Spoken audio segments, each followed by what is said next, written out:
Hi, welcome. In this video, I'd like to talk about the issue of focus, relationship, and control. And this is a thing that aligns with service dog training, drive-based dog training, and canine, or any sort of special type of task-related thing that a individual is seeking with the dog. It can be protection work, tracking, drug indication, anything again that relates to wanting the dog to do a specific thing, consistency with good focus and good drive. Now, when I talk about going through a sequence, this is where, again, understanding the relationship side of things with dogs. When you're undertaking to connect dots, as people refer to it, through certain applications, certain certain concepts such as even conditioning, by doing something over and over again, and the goal is for the dog to repeat the same behavior.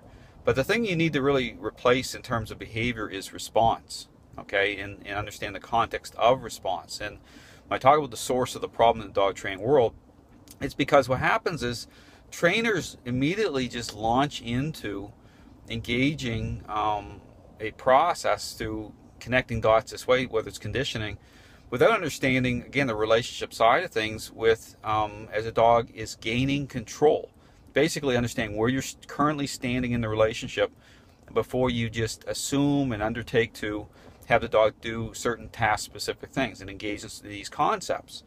And this is why, again, when I showed the process as needing to be interaction based, okay, to affect change, to make sure that the control issues are both reversing, or that you're engaging in right from say a young age with the dog. You're engaging in the type of, at a relationship level, at a interaction based level.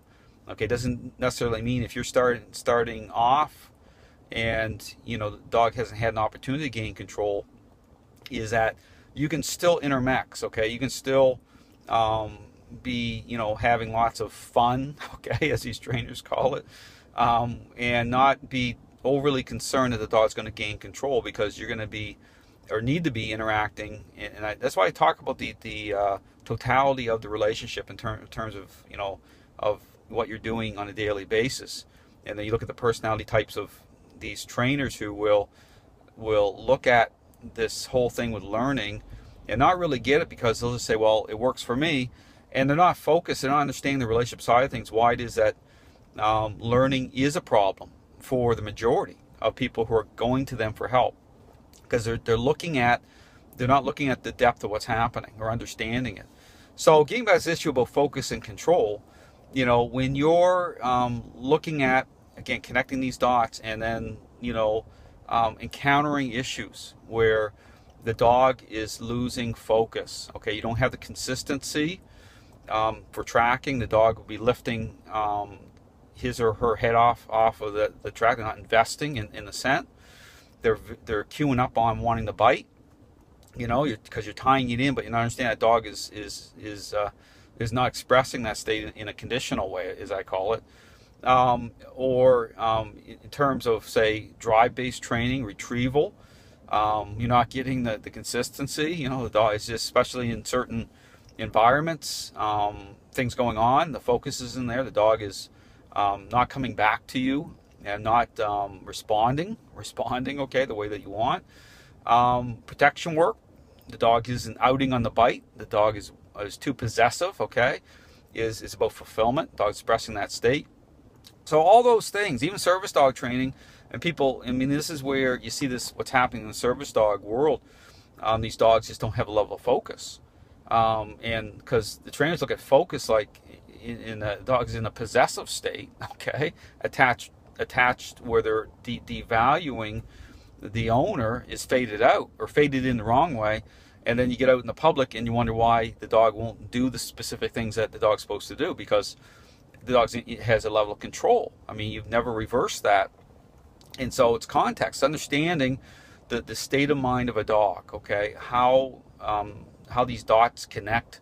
And so if you undertake to apply, say, a concept such as conditioning through just looking at it just in a very appearance-based level, without understanding how these things layer up, okay, so what underpins, okay, response through relationship and control, the motives of the dog, these are things you have to consider. So there's what I showed is there needs to be an understanding of a sequence.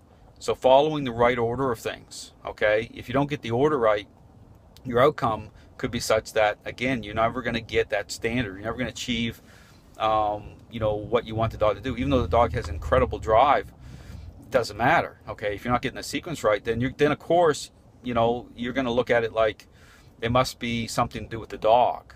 No, it's a fact of how popular this approach is in terms of how people don't consider what's going on at a deeper level, okay, in terms of getting the sequence right. So again, I encourage you, if you're looking for answers, check out my website. Lots of great information, help people understand how to make sure that things come together the right way.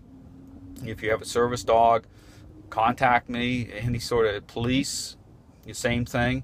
It's about understanding how to incorporate in, okay, this framework, which is going to get you up to the standard that you need to be. So it's not even about starting all over again, which is great news. I mean, it's not about washing dogs out. It's about understanding how to incorporate the right approach so that you can actually achieve what you want to achieve with your dog. So thanks for watching.